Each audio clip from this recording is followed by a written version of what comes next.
Honorable Speaker, Deputy President, as we review the results of the 2016 local government elections, it is important that we consider their significance beyond their effect on our own political fortunes.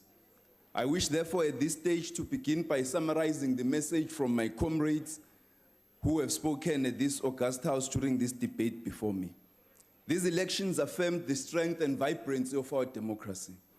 Therefore, it is with this in mind that we thank the 15 million South Africans who exercised their right to vote and extend a special acknowledgement to the 8.1 million South Africans who voted for the African National Congress to represent them in local government on the 3rd of August. We appreciate the faith you have placed in us and are dedicated to using the mandate you have given us to advance people's power in every community. For the ANC, elections are about obtaining political power and utilizing it to advance the national democratic revolution. That is the creation of a non-racial, non-sexist, democratic, united, and prosperous South Africa. We seek to wield the instruments of state in line with the ideals reflected in the national constitution to create a more socially just society.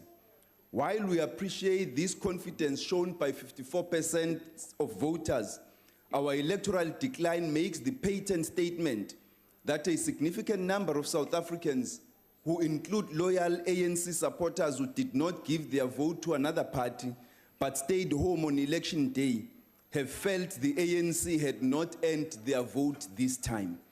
In focusing on the votes we have not gained, rather than the victory we obviously scored, we are not snapping those that endured long queues to vote for us, but we are paying attention to the issues that they and those that did not vote wanted us to understand. We have been humbled and are listening to our people, even in spite of our political opponents who are watching on in glee at what they believe is our comeuppance. Make no mistake, we remain convinced of the righteousness of our struggle to lead a national democratic revolution.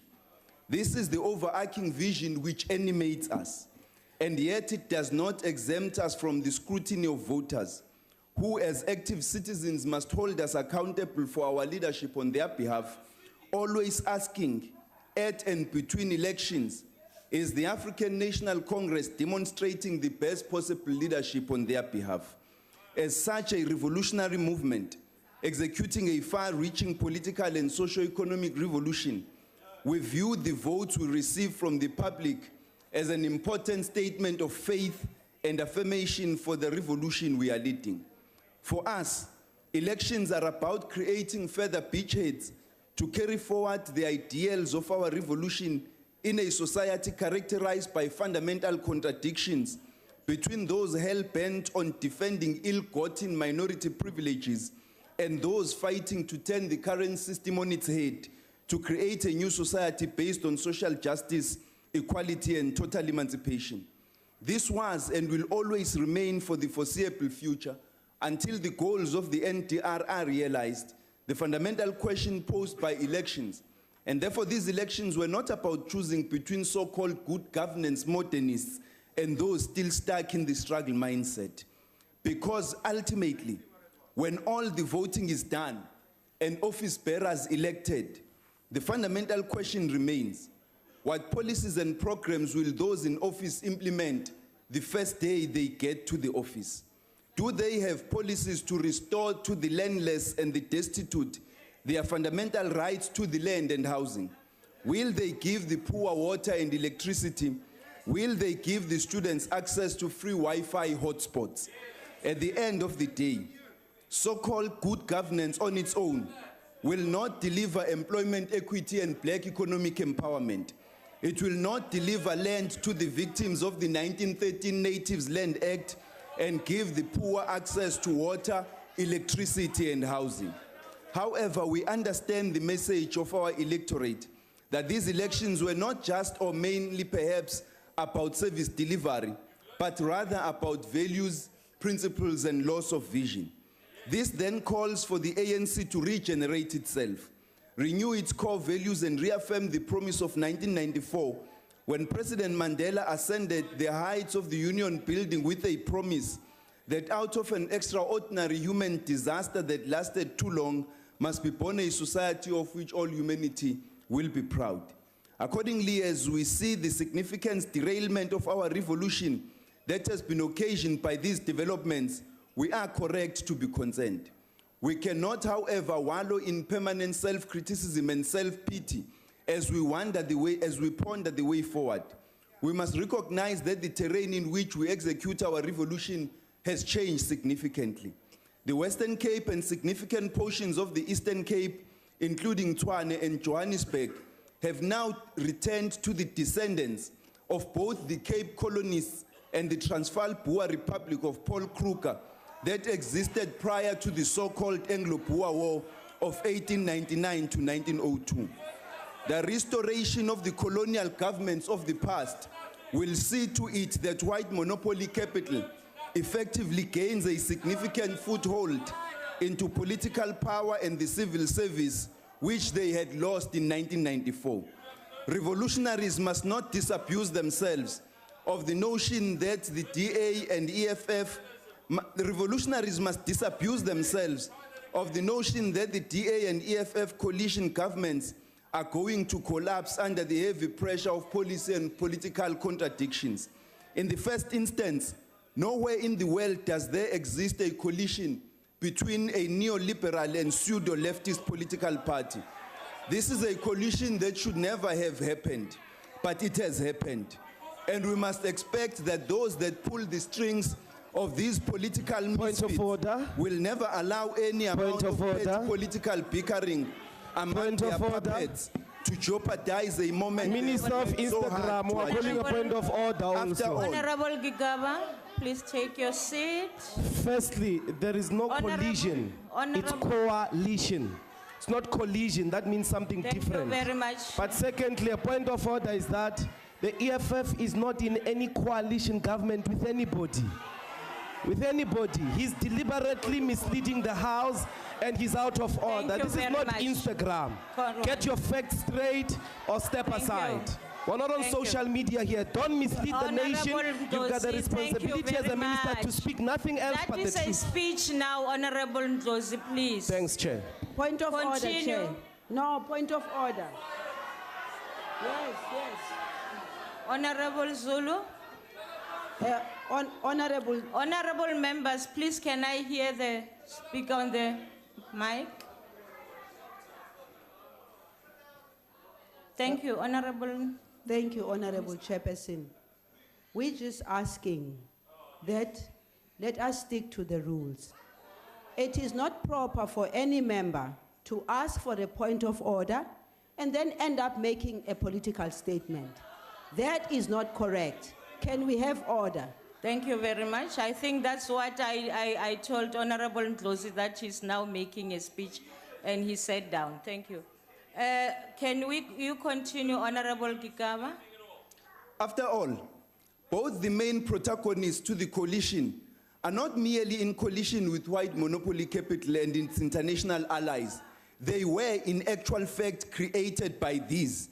They are funded by them, and hence they take their instructions from the dinner tables and private meetings in the big capitals of the world, dead set to restore South Africa as an imperialist outpost in Africa. That is why their focus on free education, for example, is government, and not white monopoly capital, which alone holds sufficient resources to wipe away the students' debt and still be able to fund higher education for the poor in South Africa.